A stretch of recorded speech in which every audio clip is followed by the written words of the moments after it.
अगर मैं आपसे अभी समय पूछूं तो आप अपने स्मार्ट वॉच या फिर अपने स्मार्टफोन से मुझे समय एएम या फिर पीएम में बताएंगे। पर सवाल यह है कि एएम और पीएम का मतलब आखिर होता क्या है। तो मैं आपको बताता हूं। हमारे पूरे दिन को 12-12 घंटे के इक्वल पार्ट्स में डिवाइड किया गया है। दोपहर 12 बजे के पहले का समय हम लोग एएम, जबकि दोपहर 12 बजे के बाद के समय को हम लोग पीएम में बताते हैं। अब एएम का मतलब होता है एंटी मरीडियन, यानी कि दोपहर 12 बजे से पहले, और पीएम का मतलब होता है पोस्ट मरीडियन, यानी कि दोपहर 12 बजे के बाद। अब ये भूलिएगा मत। क्या आपको पहले से बात पता थी? और नहीं पता थी तो चैट सेक्शन में लिखना मत भूलिएगा।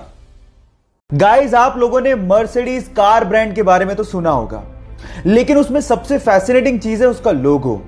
लेकिन मेरा सवाल यह है कि उस लोगो में जो 3 लाइनें होती हैं वो किसको रिप्रेजेंट करती हैं? क्या उसका कोई मतलब होता है?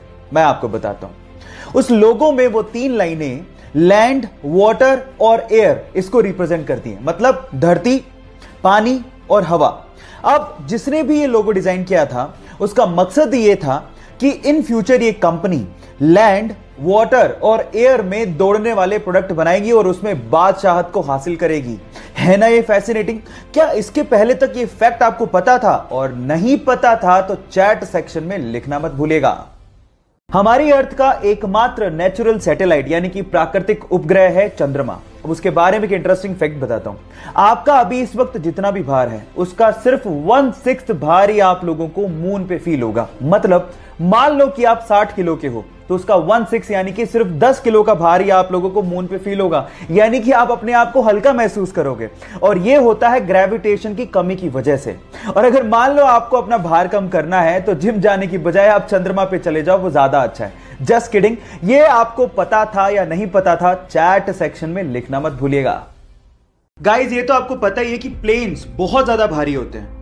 इनफैक्ट बोइंग 737 तो 80,000 केजी का होता है, और जब वो लैंड करते हैं तो उनकी स्पीड 250 से 300 किलोमीटर पर आवर होती है। पर आपने क्या कभी इमेजिन किया है कि इतनी स्पीड और इतने भार के साथ जब वो लैंड करते हैं तो उनके टायर्स कभी फटते क्यों नहीं है?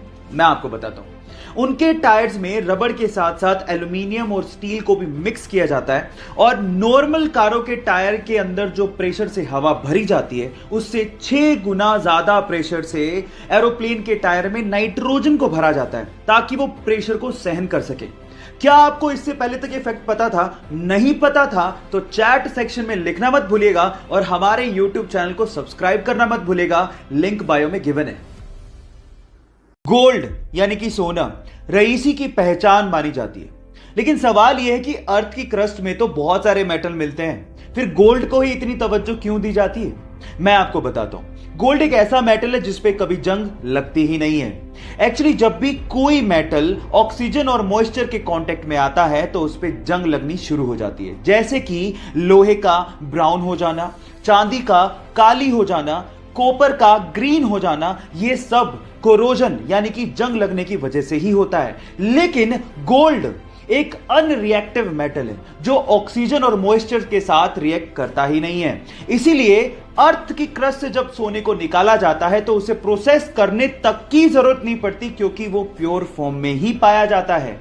क्या इसके पहले तक गोल्ड की एक खासियत आप लोगों को पता थी? और अगर नहीं पता थी तो चैट सेक्शन में लिखना मत भूलिएगा। एक मोटरसाइकिल सवार रेलवे क्रॉसिंग के दौरान रेलवे के फाटक को देख ही नहीं पाता, और वो सीधे जाके रेलवे फाटक से टकराता है और सीधे रेल की पटरियों पे गिर जाता है। वो इतनी बुरी तरह से घायल हो जाता है कि उससे खड़ा भी नहीं हो जा रहा था, और सामने से ट्रेन आ रही थी। यह देखकर पास में खड़ा एक युवक भागता हुआ आता है और उसे रेल की पटरियों से खींचता है, और उसकी बाइक को रेल की पटरियों से खींचता है और उसकी जान बचाता है। अगर आखिरी समय पर वो बहादुर लड़का नहीं आता तो शायद आज वो बंदा जिंदा ही नहीं होता। सो गाइस, उस बहादुर लड़के की बहादुरी के लिए 1 लाइक तो बनता है। आज अगर हमें जरा सी भी चोट लग जाए तो हम लोग तुरंत बैंडेड का इस्तेमाल कर लेते हैं ताकि खून को बहने से रोका जा सके। लेकिन क्या आपको पता है कि बैंडेड के इन्वेंशन से पहले यह काम कैसे होता था? मैं आपको बताता हूं।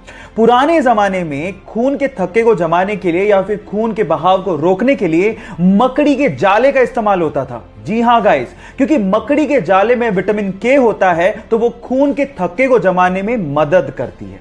क्या आपको इसके पहले से यह फैक्ट पता था? और अगर नहीं पता था तो चैट सेक्शन में लिखना मत भूलिएगा।